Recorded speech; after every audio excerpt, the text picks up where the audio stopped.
no en mi calidad de presidente de la Comisión de Estudios Legislativos Segunda, sino como parte del grupo parlamentario del PT Morena, y cerraría el senador Ernesto Gándara. Y yo quiero comentar que mientras hemos estado aquí en el debate, allá afuera, a quien debemos escuchar se han estado manifestando. Pero sí. La Comisión Nacional de Derechos Humanos del Distrito Federal se suma a la propuesta de los organismos internacionales en la materia pidiendo que esta legislación no sea aprobada. La Comisión de Derechos Humanos del Estado de Veracruz, la Comisión de Derechos Humanos del Estado de Nuevo León, la Comisión de Derechos Humanos del Estado de Oaxaca, la Comisión de Derechos Humanos de Yucatán, la Comisión de Derechos Humanos del Estado de Jalisco, la Comisión Estatal de Derechos Humanos de Aguascalientes, la Comisión Estatal de Baja California, pidiendo que esta ley no sea aprobada en los términos en que se está discutiendo. La UNAM, la UDG, la Ibero, los rectores están haciendo este planteamiento. Cada vez son más voces las que llaman a la cordura a quienes integramos de entrada las Comisiones Unidas, que estamos aquí reunidas y reunidos para dictaminar, y por supuesto a los compañeros que están en receso esperando que continúe la sesión del día de hoy. Y a mí me parece fundamental insistir en el tema. ¿Y por qué lo hacen? Con respeto lo digo, porque las y los senadores que han expresado estar a favor de este proyecto de dictamen, que en un ratito más tendrá que ser sometido a votación, lo digo con respeto pero con mucha claridad, están a punto de aprobar uno de los más graves retrocesos del Estado de Derecho y de los derechos humanos en nuestro país. Y lo están haciendo ignorando a las miles y miles de voces provenientes de la sociedad civil que permanentemente han estado advirtiendo sobre los graves riesgos de esta ley. Tal y como lo advertimos, tengo que decírselos, lo dijimos hace varios días, las mesas que se celebraron en días pasados, reconozcamos, terminaron siendo una vil simulación para legitimar la imposición de una ley. Solo así se explica, compañeras y compañeros, que en la primera reunión de las organizaciones de la sociedad civil se le diera la palabra al general Ramos en el último turno, sin la posibilidad de que las organizaciones replicaran y refutaran sus dichos. Solo así se explica, compañeras y compañeros, que a pesar de la carta que envié a los presidentes de las comisiones dictaminadoras, no se realizaran más audiencias públicas, como aquí lo planteaba hace un rato Romero Hicks, más audiencias públicas que permitieran debate y la confrontación de ideas a través de réplicas y contrarréplicas, es decir, un gran debate nacional. Y ahora se presenta una propuesta de modificaciones que, además de no atender las advertencias de las organizaciones de la sociedad civil, fueron realizadas sin el conocimiento de las codictaminadoras.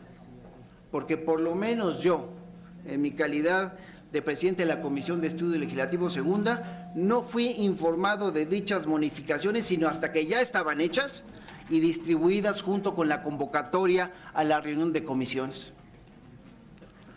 Permítanme retomar parte de lo que aquí estuvimos escuchando. Lo que vino a decir aquí el académico Alejandro Madrazo. Él señaló, y lo hizo con puntualidad, lo hizo con contundencia durante su participación en la reunión del pasado lunes. Dijo, este Senado debe, o más bien acotó, debería asumir la responsabilidad de contener la postración de los gobernantes que parece están dispuestos a aprobar lo que sea con tal de evitar la responsabilidad de proveer lo que la Constitución dice que tiene que ser responsabilidad de las instituciones civiles. es decir, la seguridad pública. Por eso, como ellos los dijeron, yo comento, compañeras y compañeros, dejemos de jugar con etiquetas, dejemos de llamarle seguridad interior a lo que no es. Desde hace varios años hemos venido planteando la necesidad en este Senado de trazar una ruta. Lo hemos hecho en el Senado y fuera del Senado. Una ruta para que las Fuerzas Armadas dejen de realizar acciones de seguridad pública. Y aquí lo acoto. Este es un falso debate si estás a favor o no en contra de las Fuerzas Armadas. Todos tenemos un reconocimiento. No lleven a ese falso debate. El tema es que las actividades de seguridad pública policíaca no deben asumir las fuerzas del Ejército, de la Armada, de la Fuerza Aérea. Pero esta iniciativa o este proyecto de dictamen, el documento que se anexa al mismo, compañeras y compañeros, va en el sentido, pero totalmente contrario, porque está permitiendo a las Fuerzas Armadas su presencia indefinida en dichas labores, porque aunque, como alguien quizás aquí lo ha comentado, la declaratoria de protección a la seguridad interior tiene vigencia de 1 año, también se establece que el presidente de la República lo puede prorrogar todas las veces que se le ocurra. Por eso digo, no nos engañemos, compañeras y compañeros. Es falso que esta ley vaya a obligar a los estados a depurar. Es falso que vaya a obligarlos a fortalecer sus instituciones policíacas. No olvidemos que la Ley General del Sistema Nacional de Seguridad Pública los obligó desde el 2009 a que certificaran sus policías. Y hemos hecho 2 modificaciones a esos términos. Y como hace rato lo decía, ya ni siquiera pudimos decirles que son ellos los que están incumpliendo porque hay enormes subejercicios de recursos presupuestales en materia de seguridad en todos los estados de la República. Miren, tan es así, y me refiero a que hemos hecho modificaciones al Sistema Nacional de Seguridad para que darles más plazo para la certificación de sus policías. Insisto que tuvimos que reformar 2 veces el artículo transitorio de la ley para ampliarles el plazo, porque 2 veces incumplieron con la certificación. Y en la reunión con ellos, el pasado lunes, abiertamente dijeron que hoy, casi 9 años después, no han cumplido el 100% de la certificación. O sea, aparte de ello, el cinismo. Y entonces hasta presumieron como un logro el tener un avance de 90% cuando el plazo de la ley que se les impuso venció hace años, no ayer, hace años. ¿Hasta cuándo, compañeras y compañeros, vamos a solapar la irresponsabilidad de esos gobernadores? Y quiero pasar también a decir, reiterar, hemos reconocido que el regreso de las Fuerzas Armadas a sus cuarteles tiene que ser gradual, así lo hemos expresado. Pero el gobierno federal y los gobiernos de los estados quieren seguir utilizando a las Fuerzas Armadas para que hagan el trabajo que ellos no han hecho. ¿Hasta cuándo entonces vamos a tener cuerpos policiales confiables? Exigimos que el presidente y los gobernadores asuman su responsabilidad y pongan un plazo para contar con instituciones policiales confiables para que las Fuerzas Armadas dejen de realizar las labores que no les corresponden. Y por eso decimos que no se pretende engañar a la gente diciendo que esta ley es una exigencia de la sociedad. No, eso es falso. Lo que la sociedad quiere es que el Estado mexicano cumpla con la obligación de garantizarle seguridad.